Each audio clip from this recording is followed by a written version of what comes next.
All right. Greetings and welcome back once again. I pray everybody is doing well. We're about to get into this chapter 4 really quickly. Trying to front load all my work today, peoples. I'll be right back.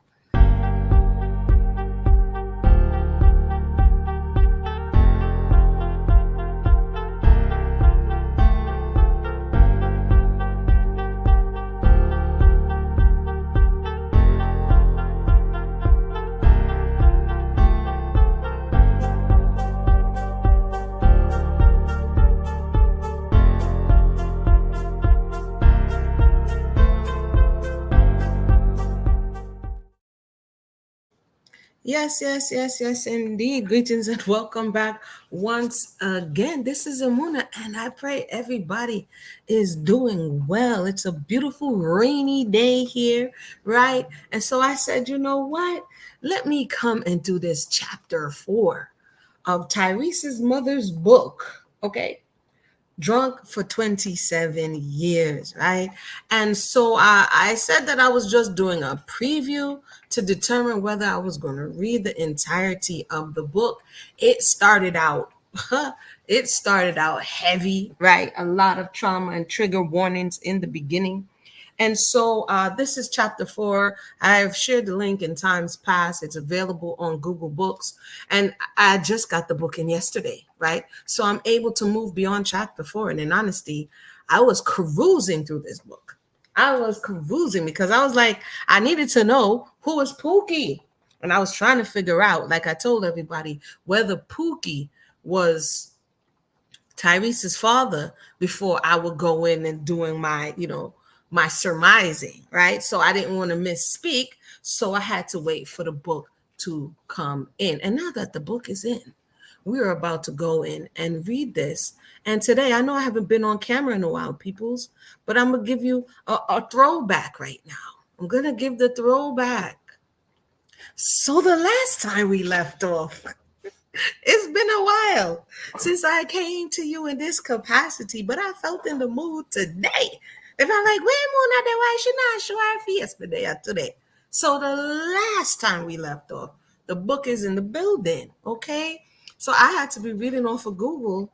And like I said, yesterday, late in the evening, I was like, let me see what this book is hitting for.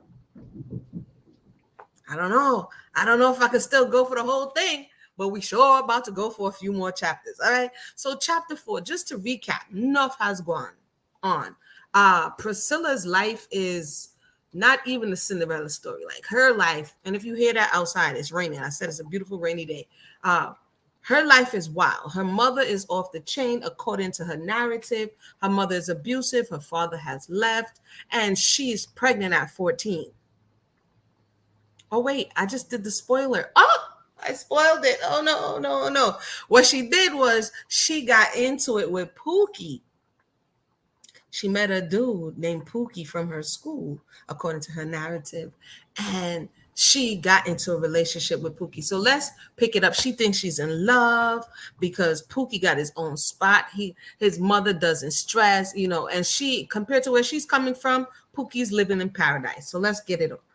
Let's get it on. Let's get going. Getting out of bed seemed to be a challenge lately. Oh, yeah, she was doing it, doing it well.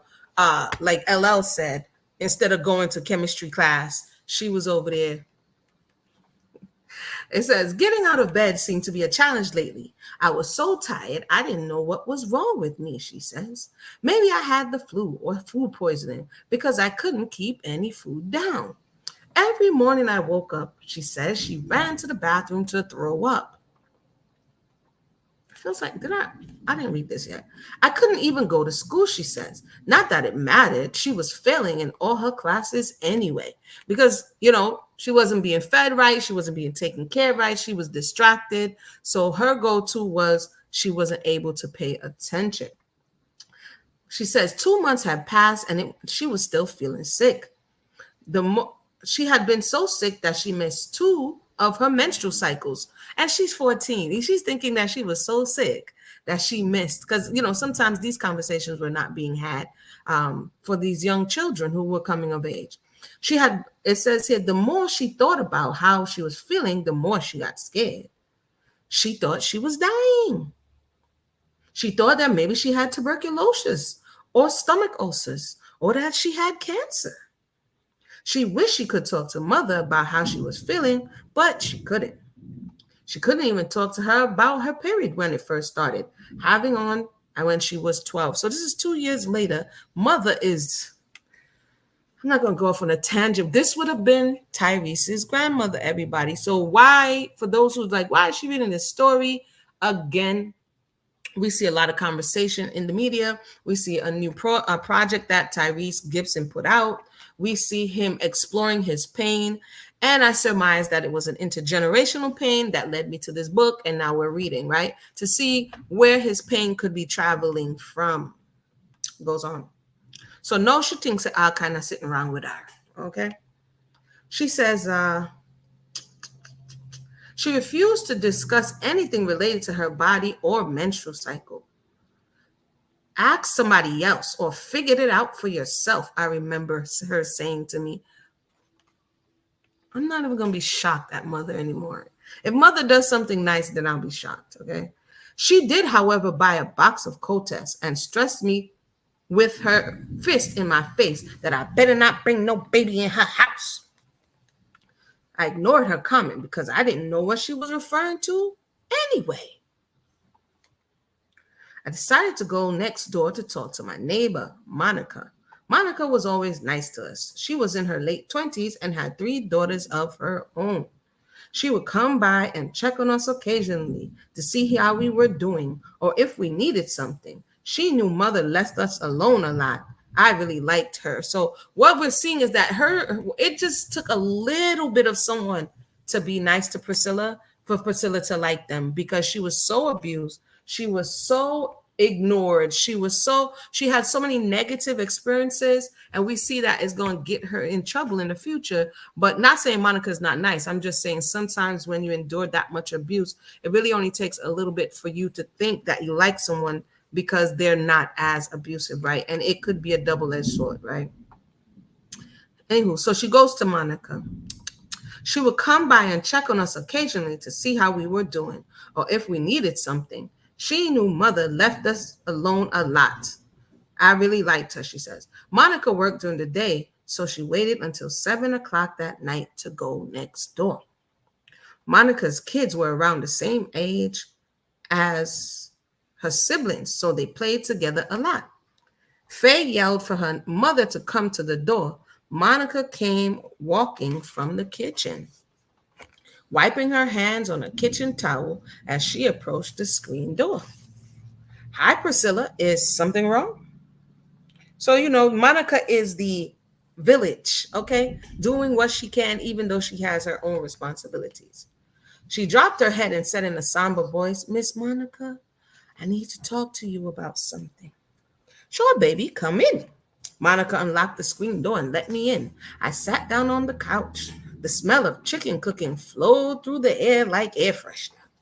She looked around her living room, noticing how neat and clean it was, aside from a few toys on the floor. And we know her house was like liquor bottles everywhere, people everywhere. Her house was wild, right? I had to hop me right there. So hold on there. So she got in a Monica yard now, noticing how neat and clean it was, aside from a few toys. The furniture looked old, but everything was in its place. The assortment of photos through the room helped to comfort her mind. Monica threw the towel over her shoulder and sat down on the couch next to her. What's the matter? Just someone to talk to. She asked, sounding very sincere. Then next thing you know, boom, Priscilla started bawling.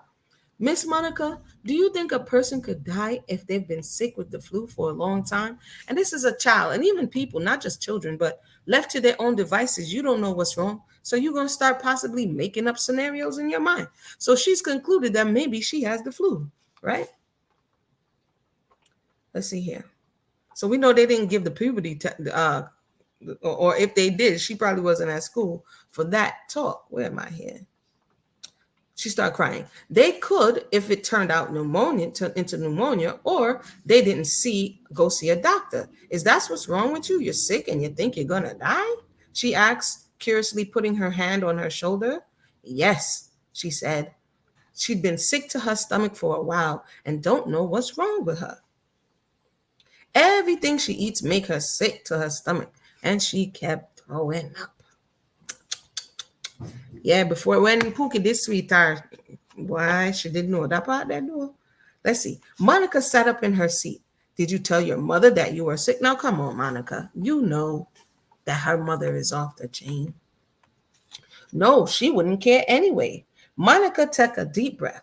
Have you had your period? She shook her head no. Have you been doing it with somebody? Monica's asking the pertinent questions. Huh? I said, pretending like I didn't understand the question. So Monica said, oh, y'all play fool for catch wise. Okay. But remember what she told us in chapter 3. Wait a minute. Remember what she told us in chapter 3, the part that she was willing and not the not so willing part, right? Oh, I forgot to double check. There should be sound. I forgot to double check if there's sound. Let me know if there's sound, because if not, y'all could just see me talking to myself. Hold on 1 second. Let me double check to make sure that there is sound. I forgot to check if there's sound. Hold on.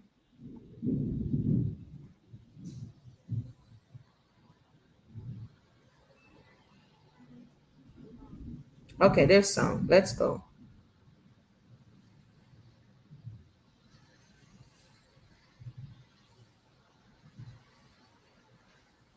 All right. So there is sound. How's everybody doing today? All right, there's sound. So let me get back on this thing here now. So she's at Monica, and Monica is trying to get to the bottom of this particular situation. So she's like, did you tell your mother? Where am I? No, she wouldn't care anyway. Monica took a deep breath. We already said that. Have you been okay? I pretended I didn't understand the question. She said, have you been having sex with someone, Priscilla? Monica asked, this time rephrasing the question. Feeling a little ashamed about answering, she nodded her head yes. Baby, it might be not be the flu. You could be pregnant. Pregnant? She's like, okay. I really started crying. I didn't think about that. She thought she was dying. She never thought that she could be pregnant. She began to panic and cry harder.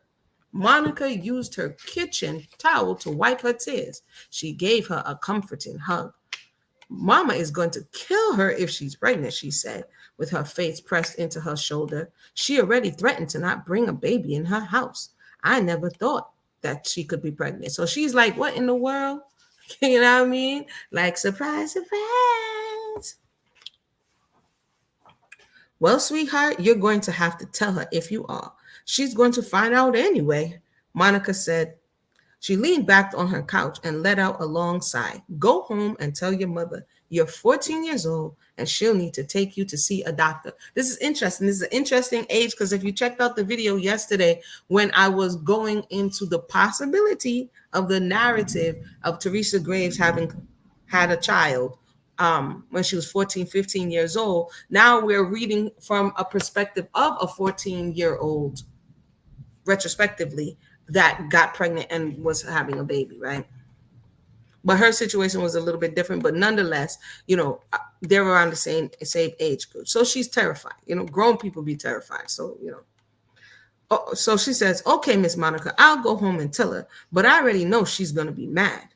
I stood up and Monica walked me to the door and she opened the door to let me out. So this is also to show you that you don't know what children around you is going through. Sometimes you can be the voice of reason for that child in your community, in your family, a safe space to come and talk to when they find themselves in predicaments, as opposed to just chastising them without any counterbalance. You know what I mean?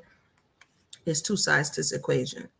So to a certain degree, her mother is the one who kind of pushed her into this space, and also the one that does not provide a safe space. And so luckily in this conversation, she went to someone who kind of couldn't help steer her in the right direction. It's not like Monica's like, okay, you can move in with me. No, she was like, you have to go back there, but X, Y, and Z. She offered her some type of comfort. So she told her she's going to tell her, right? Come talk to me anytime and let me know what the doctor says. Monica says as I headed back to my house. I walked across the dirt patch yard to my house thinking how lucky her kids was to have such a nice and understanding mother. And sometimes children are jealous, not of physical possessions. And she doesn't illustrate in this that she was jealous, but these are the type of things that people will be envious of and jealous of children. And it may come out in other ways. It didn't necessarily come out in her story like that, but that someone else has somebody home who cares. Like very practical things. It doesn't have to be the Jordans or the Xbox or whatever the case may be. It may be a parent who is actually there. You know what I mean? So she says that she thought her children were lucky. Let me continue. She says that her mother was evil and she knew she was going to ixnay her. She already tried once, and that was the opening of the book, right? When she was about 5. Monica stood in the doorway watching her until she made it inside. Thank you, Miss Monica, she yelled back and walked inside her house. That night, she decided not to tell her mom. She's like, She was scared and too upset over the possibility that she did get bullied. And so she decided to wait till the morning. I don't think it would ever be a good job or time to tell her. Hopefully, she would have slept off her high, and maybe then she would have had some courage. She didn't really believe that, but that's what she told herself. The following morning, she woke up kind of late. She climbed out of bed and made an attempt to walk into the living room where she heard the television playing. So what is this giving us? This is giving us that Tyrese's mother. No, it wasn't just a teenage mother. She was a young teenage mother. So, right, I'm not going to spoil the story. So let's continue. She was scared and upset. Okay. The following morning, she woke up kind of late, climbed out of bed, and made an attempt to walk into the living room where she heard the television playing. Mother was sitting on the couch watching Good Times and smoking a cigarette. She couldn't do it. I'm like, did Good Times play in the morning? Like, weird things be coming into my head. I know she's recalling this story some 20, 30 years later, but I was like, what time did Good Times play during, this would have been the early 70s. That's just weird stuff. I'm sorry. Let me continue. If y'all know in the comment section, let me know what time Good Times came on. I could look it up, but I don't want to go on that. Right? But so anyway, the mom Duke, she said, was watching Good Times, smoking a cigarette. She couldn't do it. She diverted to the kitchen without saying a word. She fiddled around in there, acting like she was doing something, but really trying to get the nerve to tell Mother about her predicament. Mother hadn't acknowledged her at all and had been in the kitchen for over 15 minutes. The lady doesn't care. She continued to watch TV and smoke her cigarette. It was a school day and everyone else had gone off to school. Didn't you notice that your daughter wasn't in school, lady? Mother didn't even ask why she was home and not at school. After several failed attempts to start a conversation, she finally walked cautiously over to the lady, over to the couch where Mother was sitting. Mama. This is the first time she's calling her mama. I need to tell you something, I said softly. Mother looked at me with no expression on her face. It's probably how she looked. She put her cigarette out in the ashtray. Probably looking at her like that, right? Did your trifling miss your period? Yes, I said sadly. You pregnant, ain't ya? She shouted. Yo, Jed, Mother don't have no baby. Before I could say another word, Mother jumped off of the couch and slapped her across her face. I started crying and ran back to my room. I knew it had to be something wrong with you, the way you've been sleeping and laying up around the dang house all the dang time, she yelled down the hall. Oh, so endearing. I buried my face in my pillow and cried, regretting telling her and even having her as a mother. I mean, she was going to find out regardless, sis. She says she stayed asleep in the room for what seemed like hours until she heard a loud beating on the door. Get your up so I could take you to the doctor, Mother shouted through the bedroom door. Again, trigger warnings. I said this in the beginning. This book has a lot of, I mean, she became an alcoholic for 20 something years. So something definitely had to be going on in her life. Okay? Something definitely had to be going on in her life. And this is what was going on. This is before Tyrese was born. So for those who just yesterday it was like his name was Cry Reese.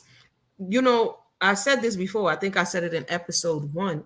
And on the serious note is that whatever his mother embodied, even before the energy she embodied before he was born, and more specifically during her pregnancy with him, would have imprinted on him, right? And so his disposition, his emotional state, a lot of things would have been influenced by the mother's state. And so from what we're seeing, even the first child, second child, third, because she had 4 children, all of these children would have different aspects of what she was feeling, what she was thinking, what she was experiencing, and the first initial months and years after she gave birth to that child. So that's something to keep in mind when we're looking at somebody and be like, well, I'm to them. But them always about so, right? Why them so emotional? Why them the, you can then look back as she gave us the opportunity to look back at her life and realize what was the backdrop for this type of child to come forth, right? And so as I continue to read, I kind of understand, and hopefully he does too, because she left it here, even though, you know, at first he said the lady bamboozled his mom's, but he didn't say the book was a lie. He said she bamboozled her. But, you know, this book has so much information, especially for the people who it concerns, to whom it may concern, right? Which part me then know? So she box a Pitney and tell her, say, she gonna take her to the doctor. I got up, she says, and got dressed and nervously waited for mother in the living room until it was time to go. Mother and her rode the bus to a comprehensive clinic, a free clinic on Martin Luther King Drive. She fussed at her the entire ride. When she got to the doctor's office, she fussed there too. While they waited for the name to be called, mother created such an uproar in the waiting room, she was loud and embarrassing. Welcome to those who just joined us. Blessings, Rochelle. Welcome to the conversation. We are on chapter 4. I promised the introductory chapters, and we're going to see. Y'all let me know. I mean, it gets interesting as it goes on. I'm not even going to hold you. So maybe we might keep going, right? Finally, so anyway, should daddy clinic know? The little 14-year-old catch belly, whop, pookie breeder, whop, whop, mother find out, Ghana clinic. All right. So now what happened? What shot would that know? Did I jump pages? Oh yeah, here it is. So mother's making up the most noise in the people then waiting room. Finally, the nurse called me back to the exam room. After she peed in a cup, the exam was complete. The doctor confirmed that she was indeed pregnant almost 12 weeks. 3 months. Mother let everybody in the clinic know how she felt about it. She yelled that she was pissed off at me for being stupid and getting she don't take care of the pitney. She don't look after the pitney. She's not there for the pitney being in child, right? And then when the inevitable happens, based on the course you put her on, you making the most like mother is a piece of work, Joel. So now she's telling her, then she calls her all of these names that I shall not repeat at this juncture. And she says that she was stupid for getting pregnant, this, that, and the third. She didn't care who was listening. Mother was angrier than she had ever seen her before. She called her an ignorant, dumb, blink, blink right in front of the doctor. He just walked out the room without saying a word. Who's the daddy? You know, she didn't say who's the daddy. Who's that daddy? Mother asked hatefully as she was getting dressed. A boy named Pookie. I should have named this a boy named Pookie, but I did not. Why she said a boy like today, Pookie is not a good look. No, there was no guidance. Yeah, Rochelle, there was no guidance from the mother, and then now she's acting all surprised, right? Surprise. Well, the father who disappeared. So she says, a boy named Pookie. I mean Randall Jackson, I said, through sniffles and tears. She was overloaded with emotions and didn't want to be pregnant. She wasn't even talking to Pookie anymore. I hope you know you ain't having this baby, mother shouted. I told you you ain't bringing no in my house. You getting enough. I looked at her and didn't say a word. She didn't want to be pregnant, but also she wasn't going to kill her baby either. Mother walked out of the clinic and slammed the door, yelling, "Bring your ignorant, foolish out of here."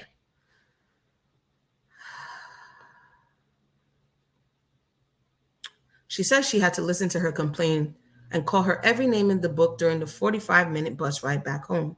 The ride back from the clinic was worse than the ride to the clinic because, now she confirmed it, right?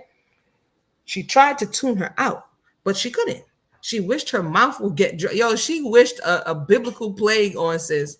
She said she wished that her mouth would get dry and her tongue would stick to the roof of her mouth so she would shut up. Did she get wish a biblical plague on her and said that she wished that her her tongue would cleave to the roof of her mouth?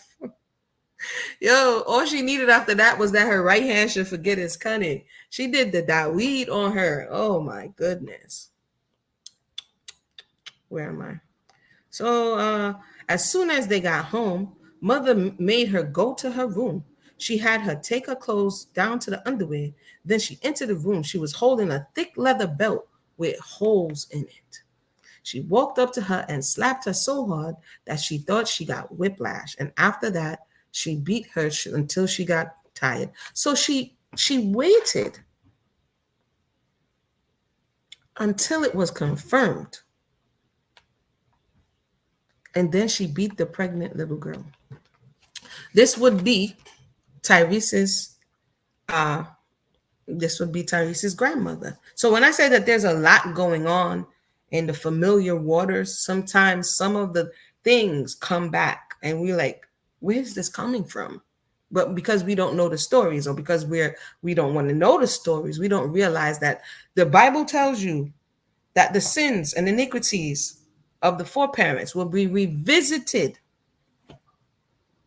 I wonder how you get to these conclusions, because there's a spiritual framework at play that the sins and iniquities of the foreparents will be revisited to the third and fourth generation. That means it doesn't go away. The sins and iniquities are revisited. So when you're like, what in the heck? This is why later on in the Bible, you see some places where I think it's in the book of Isaiah when they're complaining like, hey, we didn't do this stuff. Why are we being punished? Right? The fathers eat sour grapes and the children's teeth are set on edge. And they're like, that would be a proverb. They say it's not going to be said. Don't say that no more. Every man will die for his own sins, right? So you won't die for the sins of someone else, but someone else's sins in your familiar line could be revisited. It doesn't say you're going to die for the grandmother's sins, but it could be revisited in a way where if you were the perpetrator, now you're going to be the recipient, or if your family line was. It's the same way if somebody has an inheritance. You didn't work for that, but now that you're in line to receive, you get the inheritance. Nobody ever says, this is not fair. Why did I get this $1 million trust fund and I didn't do no work? I can't believe I'm getting this trust fund and this leg up and I ain't never did no work. They'll be like, oh, yes, I'm the heir. I'm the next in line, right? Yes, Rochelle, I thought that as well. How she know for sure that it was, I guess it would be the timeline, the way that I thought that same thing as well, the way that they gave the timeline, or she gave the timeline to say that it happened. The Pookie and the friend Mike thing happened. It did, but the pregnancy is 3 months old. So I guess according to the timeline, it will be Mike's baby, because the Pookie and Mike thing only happened once recent, as opposed to the 3 months Billy. That's what I thought as well, but that's the only thing I came up with. Sorry. So the mother in there beat her. By the end of the week, her body felt well enough to go out of the house. Mother had put so many welts and bruises on her face and body that she didn't want to go outside until they were almost healed.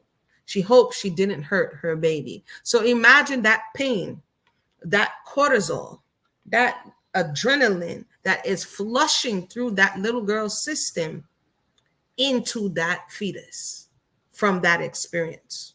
So that would have been the first child, right? So each one of these children are carrying inside of them um, markers of the abuse, right? So the first thing she says is that she hoped that the lady did not hurt her baby. She had decided that she was going to go over to Pookie's house to tell him that she did get belly. Boy, she did on a roll, me I tell her. Remember what Pookie do last time when he did a drinking money Chevitz, you know? So Pookie, no, hallelujah. It says, even though Pookie did what he did, she still loved him.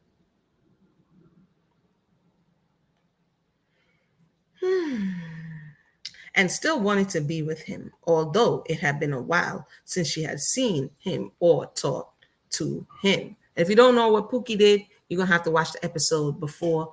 If you're really confused, you might want to pause and go watch that and then come back to this one, or just rock out here and then fill in the gaps afterwards. I put on a floral print sundress and sandals, parted my hair in the center and braided it in two cornrows, and walked to Pookie's house so she'd get do up. No, you know. She gone round a Pookie for go make a Pookie know that Pookie, you finna be a dad. Pookie wasn't home when she got there, but his mother Grace was.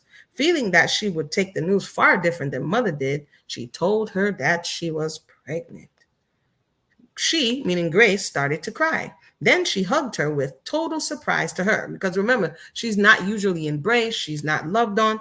They sat and talked in the living room and told her about her mother's reaction to the news.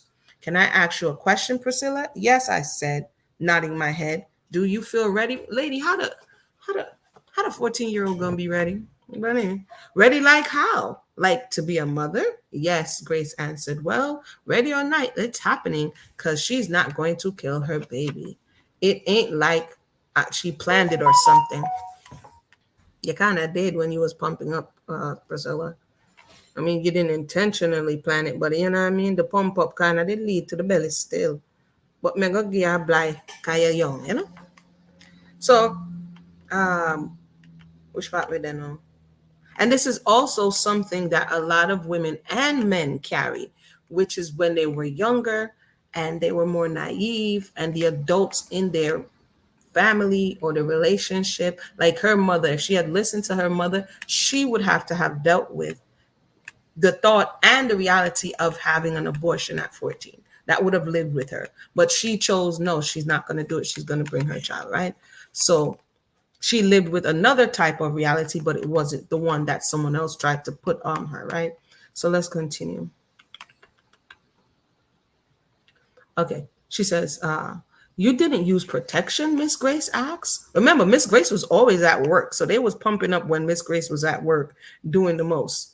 She seems like she's very permissive. Okay. She blushed and felt embarrassed by the question. I'm sorry to be so personal, but are you sure my son is the father? Miss Grace is like, I'm about to get down to the Maury Povich of it all, the paternity court of it all. Are you certain?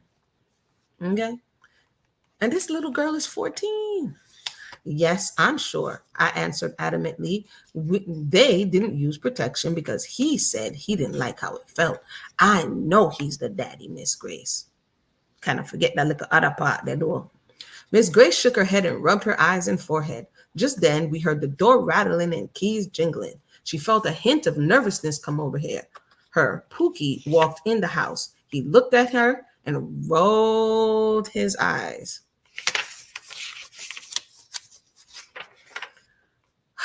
Pookie, Pookie, Pookie.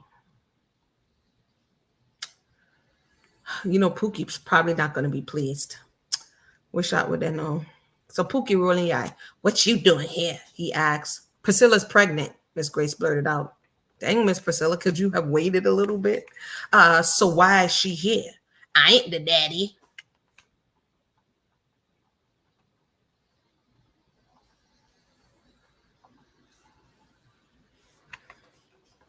Pookie said with disrespect. Yes, you are. I'm 3 months pregnant and you are the daddy. I screamed at him. Pookie looked at me with contempt and turned around and walked back out the door and slammed it. Surprise, surprise. So, bro, surprise. One day, Pookie must have been like, I ain't the daddy. Look how easy. One day I invited you over and the next day you was in the basement and every day after that. So Pookie's probably like, how many other people?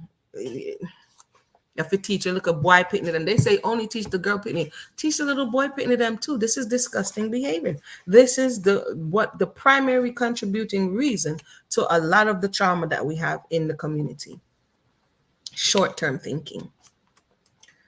In my humbled opinion. So Pookie get vexed and slam the door. And she says, yes, it is his baby, I said as I started crying. It'll be all right. I'll talk to him after this matter.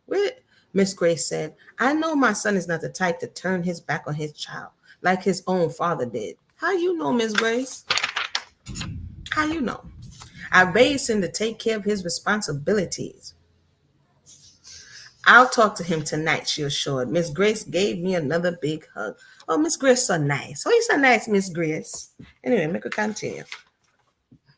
Thank you, I said as I wiped my tears off my cheeks. I stood up and walked towards the door to leave with tears in her eyes. Miss Grace hugged me one more time just before she let me out the door. I walked home convinced that the baby would change things between me and Pookie, and soon we would become a family. I still loved him, she said, and carrying his child made her love him even more. Remember, Pookie let his homeboy violate Sis, but Sis thought a process of love is skewed because we're going to have to break up chapter 4 because she had been through so much trauma, right? So she thinks, and plus she's 14, so we're going to have to give her some grace, right? She thinks she's still in love with Pookie. Maybe it was the Manischewitz talking, who knows? And then where we. So she cried and then she went home. When I got home, mother was gone. I was glad. She was like, oh, the abusive lady is gone. Hallelujah. My two younger brothers were in the living room watching with cars, and my sister Keisha was drawing at the kitchen table. Why she keep leaving these little children at home by themselves? And how she want a little girl to have more self-control than she does? I was glad they weren't getting into anything. Keisha never got into trouble, but her two brothers, they were always in trouble. Stealing, fighting, cussing, go figure. You name it. If the school wasn't complaining, then the neighbors were. Mother was hardly ever around to handle a lot of the messes they got into, so she had to do it. The 14-year-old. Mother stayed away from home for nearly a week. Luckily, they had food in the house that lasted. She never went back to school. The 14-year, what in all of Sadella Booker from 9 Mile is going on? She never went back to school. She stayed home and tried to keep the house clean and cook the meals and wanted to do all that she could to try and make mother happy. We know that wasn't going to happen. We know, sis, no, that was just a bad mission statement right there. Now that she was having her own baby, she tried to get in the mindset of a mother. So she secretly pretended she was taking care of her own family, not her sisters and brothers. So she was over there doing the internship at the spot, okay, and decided, let me see where we're going to, I'm going to go a little more. You see, chapter 4 is a little long.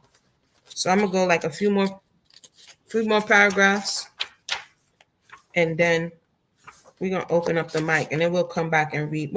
We got 38 minutes. All right, yeah. We're going to have to cut this one in two, y'all. All right. So no, she have a little bit of support. Give thanks for Miss Grace. You understand? She have a little bit of support, but mother, no, sir. A month passed, and she hadn't heard anything from Pookie or his mother. She wondered why. Mother was being nice to her. Oh, backside. Remember I told you when mother started doing other than the toxic nastiness, we should be concerned? She even bought her some prenatal vitamins. She wondered when she was going to take her back to the doctor since she was over 4 months pregnant.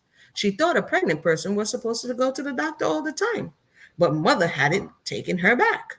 She didn't even know when her baby was going to be born, and her stomach was getting big. Imagine how frightening that is for a 14-year-old not to know what's going on. Adults find it difficult. Now we have the internet where you could be on there reading baby books and what's happening this trimester, what's happening that trimester. A 14-year-old, imagine the feelings of uncertainty, how fear she was, how anxious she was about her body and all of these things, and she has no real support system. Rochelle says taking care of her siblings already made her feel like a mom. Maybe that's why she took Pookie's mother, that she was ready. Maybe, yeah, because she was already in there doing that, from she was even younger. Let's see here. So mom dukes come with some prenatal vitamin. She says here, I wondered when she was going to take me. Okay, we said that already. I took my prenatal vitamins every day as mother instructed. She made sure of that every morning and sometimes in the evenings. She reminded me to take them even though they made me sick, she said to her stomach. Whenever she took them, her stomach would hurt so badly, and within a short time, she would have to throw up. It'll pass, mother kept saying. You'll get used to them. How many bad people think say mother did get her some prenatal vitamin? Yeah. Oh boy. But she never did. After a week, she stopped taking them. But she didn't tell mother. She lied and told her that she was still taking them. Uh, exactly. And listen now, prenatal vitamins, even the ones they be giving, them joints be looking like some whole horse pills.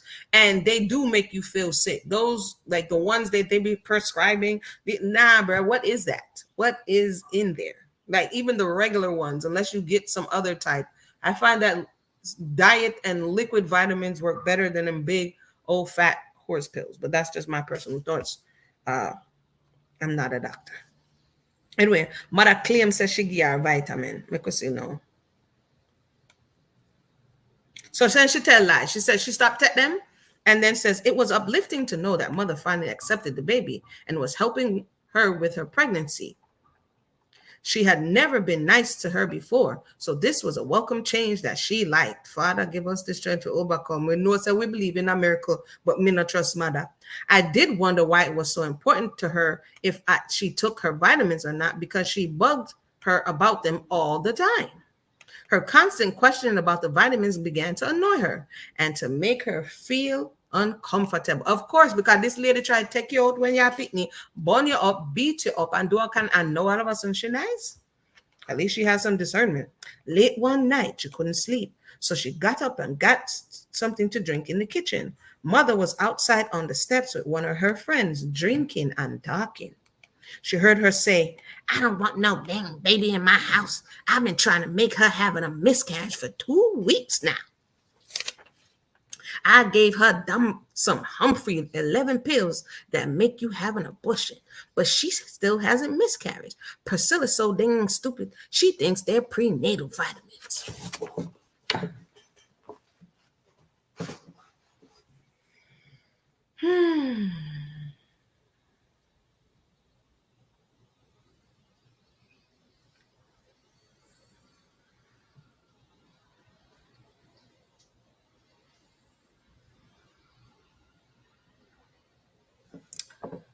Somebody could have so wicked. If somebody could have so wicked, according to the narrative, for your own picnic. Okay. Her mouth flew open. That's Priscilla. She's trying to kill the baby, she whispered to herself. She started crying, then ran and got back in her bed. I thought mother cared about me and my baby, and that's why she brought me the vitamins. It was being so nice. Why is she so evil? I see him think me asking her, Priscilla, why what could I make that woman stay up? She mumbled to herself. She's glad that she stopped taking those pills, and she proceeded to say how much she hated her mother. This is the part where people say, honor your mother and your father, that your days may be long upon the land which the Most High your power will give you. And then they go over to the New Testament and it says, parents, do not provoke your children to wrath. Because up until this point, this little girl is trying to honor her mother, but in a minute, up until this point. But Mom Dukes makes it almost impossible. Okay, for those who just joined us, welcome to the conversation. We are reading said drunk for 27 years, the story of victory, the choice to live and not die. This is the story of Tyrese. I want to keep calling him Beckford. Tyrese Gibson, the singer and actor's mother's story of triumph over alcoholism. She's currently going through her early years of abuse way before her children were born, but this is her 14 years old, pregnant with the first, okay? So mother did I try gear pill for dash with belly. Anywho, it took me a while to fall asleep, but eventually she did. She was mad at herself for believing mother would be nice to her. From that day forward, she vowed to never trust mother again. You can't blame her. Can you blame her? In the weeks to pass, she hardly said anything to mother and avoided her as much as possible. She was happy when she didn't come home for days and wished she'd stay longer. She was very angry at her. Whenever she offered her something to eat or drink, she turned it down. She didn't trust her to touch anything she had to put or eat or drink again. Some nights she went to bed hungry because she didn't want to eat anything when the mother did cook. Imagine, because when you're pregnant, sometime you more hungry than you ever. So it's like that hunger is hunger for two. Okay. So she's like, yo, she went to bed hungry. That meant something. I felt that. Have you, no, here come the mother. She know. Have you been taking those vitamins? She asked one morning. I was sitting at the kitchen table eating a bowl of breakfast cereal. I didn't answer. Did you hear me? She yelled. Yes, I shouted back. I continued to eat my cereal. You lying. Because the mother is like, yo, something's supposed to be popping by now. Let me see the bottle, she demanded. I said I was taking them, I shouted back. Mother grabbed a wooden bat. Why is she always resorting to this level of violence? What, did she grow up in antebellum slavery, fam? This is some slave master diary, like of a slave girl violence. What is wrong with mother, fam? This is like 1960. What is good? What is good? I'm not going to, just by the way she acts, I'm almost sure that she got this level of treatment too, because who just comes up with this type of stuff, bro? Anyway, she grabbed the bat for the pregnant girl she was trying to force to have an abortion, unbeknownst to her. Let me see what shot she did on. She grabbed a wooden bat that went in the corner, that they kept in the corner in case of an intruder. If you don't get that bottle of vitamins, she gonna beat you with this bat, she shouted as she raised the bat and pointed it at her. Knowing mother was crazy enough to hit her with the bat, pregnant or not, she got up out of her seat and went to her room to retrieve the bottle. Mother met her halfway down back to the kitchen and snatched the bottle out of her hand, and she opened it. Dang, lady, are you pressed? I knew you were lying. You haven't taken hardly any of these pills. She swung the bat and hit her on the thigh.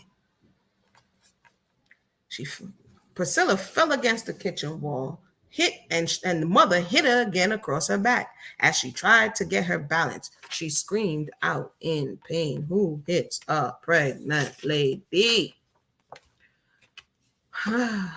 Mama, please stop. Don't hit me no more, she cried. She screamed. Her brother Marcus came running out of the bedroom. Guinea, he screamed. And Marcus is the little brother that's close to her, right? So Marcus is always like there. The distraction by Marcus gave her an opportunity to run towards the front door. She opened the door and ran out, barely missing a swing at her head. All she had on was her nightgown, no shoes, socks, or jacket on, and it was the dead of winter. The first thought in her mind was to run to Pookie's house, so she did.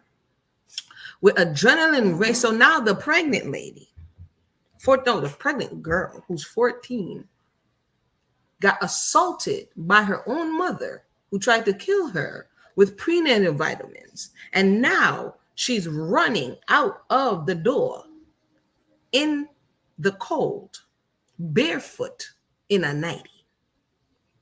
With adrenaline racing through her body, it didn't take her long to run in the snow to Pookie's house. It was freezing, and her feet were numb when she arrived at the house. She banged hard on Pookie's front door, and Miss Grace opened the door. Oh, dear God, she said when she saw me standing there trembling and crying and holding her big stomach in pajamas with no socks or shoes on and without a jacket. I know, Rochelle, that's what I'm saying. Can something really go, sir?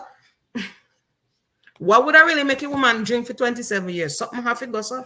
Something in a something. I don't know, brother. Something in a something. She says, Mama hates her. She tried to kill her baby. She tried to beat her with a baseball bat. Why does the lady hate her? And according to her, the lady blamed her for the father leaving and was abusing her way before this time, right? Why? She cried at Miss Grace's shoulder. Miss Grace cried with her. I don't know, baby. I don't know, Miss Grace said with compassion. After their embrace, Miss Grace took her in her room, gave her one of her nightgowns to change into. She also gave her some socks and slippers to put on her frozen feet, Then they went in the kitchen and sat at the table to drink a cup of hot cocoa. She wondered where Pookie was, but didn't ask. Pookie is the last person. I know, little girl, you wonder about where Pookie is, but Pookie is the last thing you should be worrying about right now, sis. You got bigger problems. But at least she would have enough restraint not to be like, so where Pookie at? I mean, you traumatized. Like, calm down. Pookie is okay wherever he is.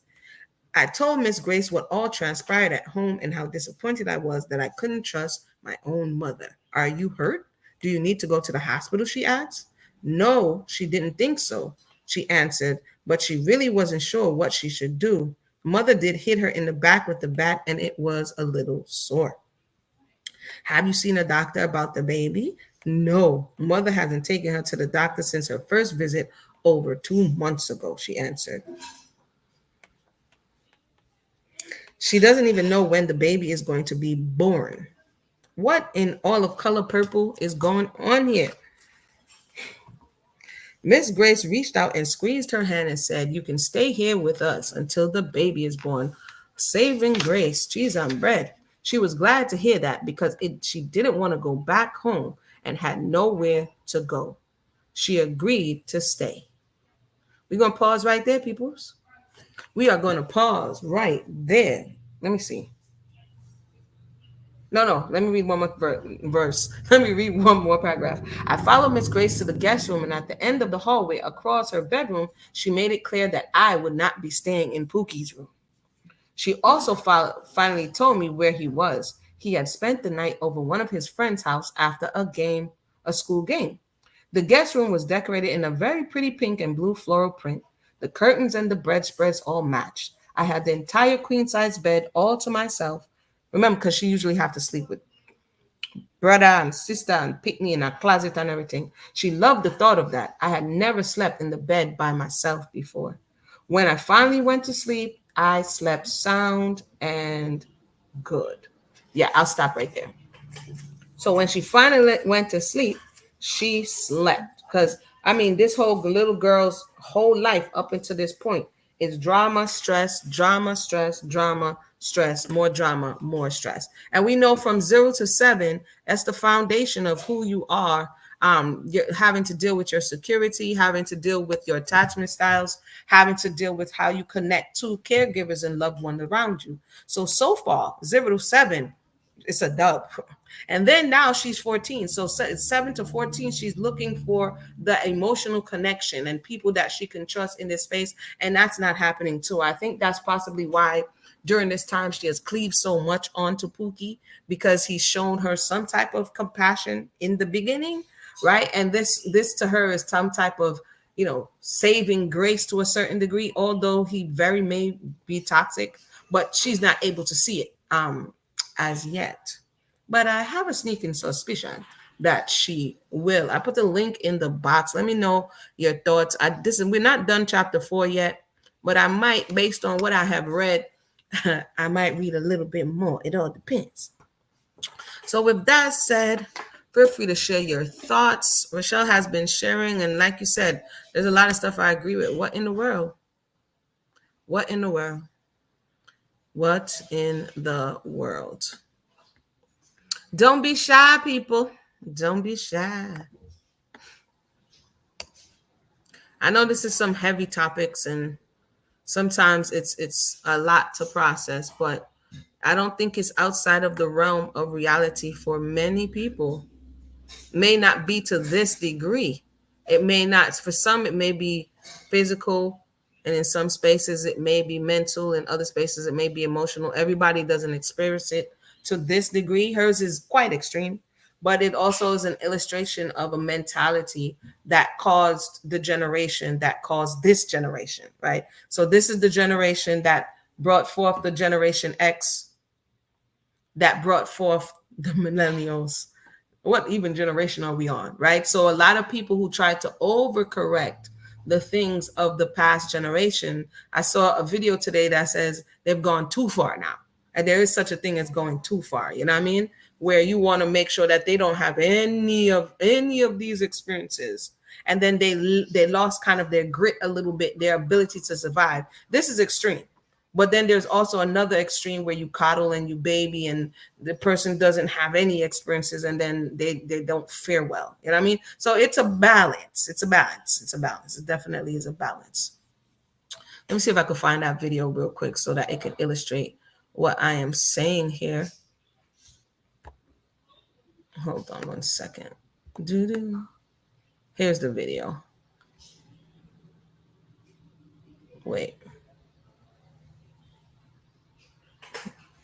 Here's a video, and then I'm gonna go ahead and wind down. Let me share this video real quick. Do, do, do, do.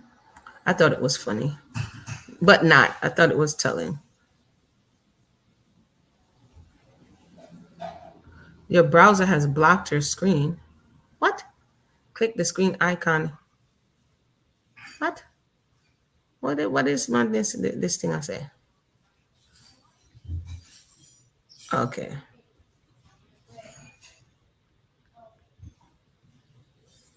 Let me see. Do, do, do, do.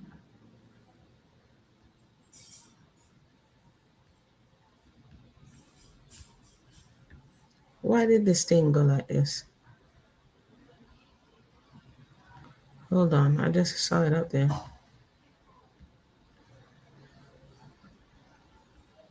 Okay, this is it right here. Both of them were there every day. Both my parents. Every morning, my dad, good morning, son. Good morning. And my mom would go, do you want breakfast? Baby, do you want breakfast? Yes, I want breakfast. Then I wanted to play sports, football, basketball, baseball. I wanted to play everything. And you know what they did? They put me in all of this. All the sports. Every Saturday, my dad would be on the sideline. You got it, son. You're the best. You got it. I know I'm the best. How much positivity, Doc? How much positivity can a kid take? Oh. And then electronics. I had all the electronics. All of the, oh my God, iPad, Nintendo Switch, PS5, PS5. Oh, then I wanted V-Bucks. I go, Mom, can I have V-Bucks? And she would say yes. She just brought me V-Bucks and more V-Bucks and more V-Bucks. I can't count that high. Oh, I had all the skins. I had every skin possible. I don't know which one to choose. This is crazy. Both of them. It's extreme. I found it curious and entertaining because it is the proverbial saying that want it can't get it, and get it no want it, right? That the people who have don't want it, and the people who want it don't have. And so I think it's perfect to illustrate that somebody, and children today, it's like, bro, if you only knew, but the reality is they don't. You understand what I'm saying? Because then there's too much on the other side. So, and that also throws the balance off. So, it's just this, you don't abuse the children in the case of mother, but you don't overcompensate. Even in the case of Pookie's mother, to a certain degree, she overcompensates in a way where now he feels like he can do what he wants, when he wants, how he wants. Yeah, no, everybody's not. I agree with Sheldon. Everybody's not coming from a similar situation, and it takes us. Well, I'm to my screen. It takes us being willing to have these type of discussions, learn how to effectively communicate, and not project and assume that everybody has the same backdrop. Just because you say mother and father does not mean that the same experience is going to be for that person. And one of the things we miss in communication is this very thing. We look for things that people may be similar with us. We bond on them, whether they be healthy or not. We expect others to move how we move because that's what we were exposed to. And then we don't necessarily have the tools. We don't necessarily have the tools to be able to bridge those gaps that may exist in our experiences, or want to meet the other person halfway. You can't go down in the ditch and the pit of the person who had all these traumatic experiences, neither can they you expect them to hop, skip, and jump all the way to where you are. You have to meet in some type of middle space where you guys can grow from there. So, but that's another story for another day. I want to thank everybody for tuning in. I don't know what happened to my screen here. That was funny. That was funny. So wait, where this thing gone? Anywho, I don't know what happened to my screen. So I'm just a go boogie now. I want to thank everybody for joining us. Oh, there it goes. I want to thank everybody for joining us, and we will tune in again to read chapter 4.1. All right, in the coming weeks. All right, then. Everybody have a blessed day. Be safe.